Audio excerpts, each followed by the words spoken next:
ururka Asdiqaa Al-Khayr ee horumarinta bulshada oo ah urur samafal si mutadawacnimo ahna ugu adeega bulshada ayaa deeq raashin kala duwan gaarsiiyay qoys danyar ah kana mid ah qaxootiga Suuriya ee ku nool magaalada Muqdisho.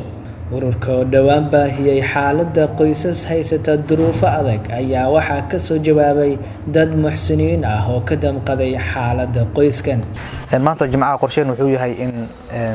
gurmadkii dadkii muxsiniinta ay soo baxsadeen ay noo soo wakiisheen maanta in halkan sida u jeedaanba hadda aan adeegnay isla markaana aan rabno insha Allah hadii Ilaahay noo suurtageliyo inaan gaarsiino dadkii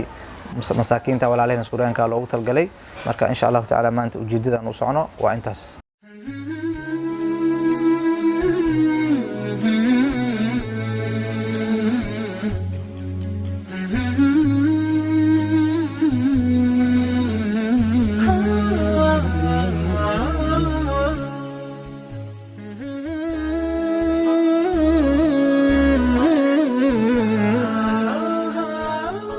qaar ka mid ah dhalinyarada mutadawiciinta ah ee ururka Asdiqaa Al-Khayr ayaa ku booqday qoyskan hoyga ay ka degan yihiin magaalada Muqdisho waxayna ku wareejiyeen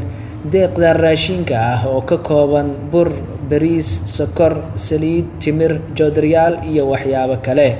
ugu horeyn waxaa goobta ka hadlay Ustaad Xuseen Mayow oo ka mid ah mas'uuliyiinta ururka Asdiqaa Al-Khayr. maanta oo bisha ay tahay 22 bisha Rajab 1442 hijriya ururka Asdiqaa Al-Khayr saad u jeedaanba maanta wuxuu soo gaarsiiyay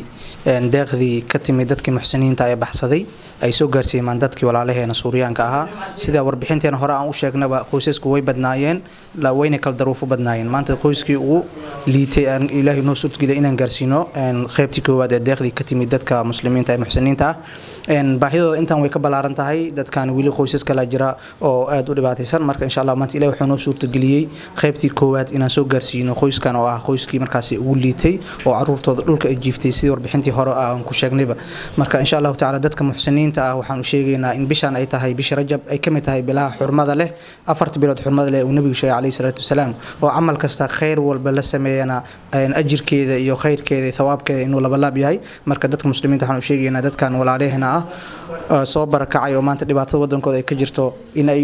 u gurmadaan qof kasta wixii uu heli kara uu bixiyo. aabaha qoyskan oo dhalay 5 caruur ah ayaa mahadcelin iyo duco isugu daray dadkii muxsiniinta ahaa ay ka qayb qaatay caawintooda. فجزاكم اللهم كل خير يا أخوتنا في الإسلام فبارك الله في هذا الطاقم الجميل وبارك الله في جهودهن اللي آتونا بها لهالأطفال الصغار من مساعدات نحن ما كنا إلا شاكرين لله ربنا سبحانه وتعالى ونسأل الله أن يزيدكم وأن يعطيكم حتى أن يرضيكم يا رب العالمين. اللهم يا رب أن تجعل من هذا البلد أمن وأمان سخاء رخاء وسائر بلاد المسلمين يا رب العالمين. اللهم يا رب يا الله اللهم كل من يأتي إلى هذا البلد في خير اللهم أن تجعل على يده الخير يا رب العالمين. dhalinyarada ayaa inta ay ku guda jireen howlaha caawinta ee qoyskan halka kula kulmay qoys kale oo toddobaadkan dhexdiisa ku soo kordhay duruuf adagna ay haysato waxay bulshada Soomaaliyeed ka codsadeen in ay caawimaad u fidiyaan. qoys kale iyaguna isbuuc dhaxsiimaaday oo soo kordhigay oo iyaguna aan waxba haysan oo mutanaadkii dhulka ay jiifnayaan jiifa sidoo kale walaashaan ilmaheeda saad u jeedaan sabirka waxaan u siin yihiin waa ilmo xanuunsan oo maanta isbitaal ku jira sababtooda waa kuwan saad u jeedaan marka dadka Soomaaliyeed waxaan u sheegaynaa muslimiinta ah ee wax baxsan kara qof kasta wixii uu sadaqada badnaan iyo yaraan ma lahan qof kasta wixii uu wado in uu ku kaalmeeyo qoyskan walaalaheena dhibaataysan.